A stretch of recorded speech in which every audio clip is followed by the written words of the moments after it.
Milli Məclis əmək pensiyaları haqqında qanunda dəyişiklikləri 3-cü oxunuşda qəbul edib. Bu dəyişikliklər əmək münasibətlərinin tənzimlənməsində hansı yenilikləri ehtiva edir? İşə götürən və işçilər üçün nələri nəzərdə tutur? Bəli, mövzunu daha ətraflı aydınlaşdırmaq üçün hazırda bizimlə canlı bağlantıda həmkarımız Elnarə Həsənova olacaq. Elnarə millət vəkili Aydın Hüseynovdan ətraflı məlumat almağa çalışacaq. Elnarə artıq efirdədir. Elnarə, eşidirik sizi, buyurun.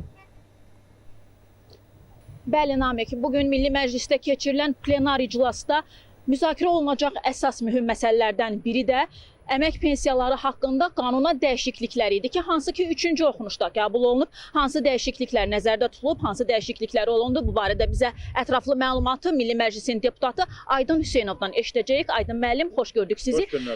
Əmək pensiyaları haqqında qanuna hansı dəyişikliklər olundu? Əmək pensiyalarına edilən bugünkü dəyişiklik ən başlıca mahiyyəti müəyyən güzəştli şərtlərlə təqaüdə çıxan, pensiyaya çıxan şəxslərin pensiya ödənişlərinin maliyyə mənbələri. Əsas maliyyə mənbələri müəyyənləşdirilir.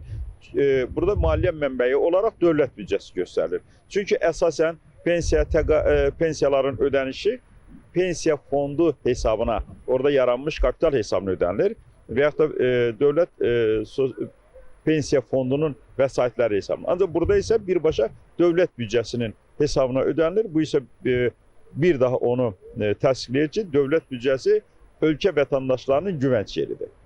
Təşəkkür edirəm, minnətdaram sizə dəyərli fikirləriniz üçün. Namiq, belə yeni qanun layihəsində, daha doğrusu mövcud qanun layihəsində nəzərdə tutulan yeni dəyişikliklər bunlardan ibarət idi. Bizim çatdırmaq istədiklərimiz bu qədər. Söz yenidən sizdədir.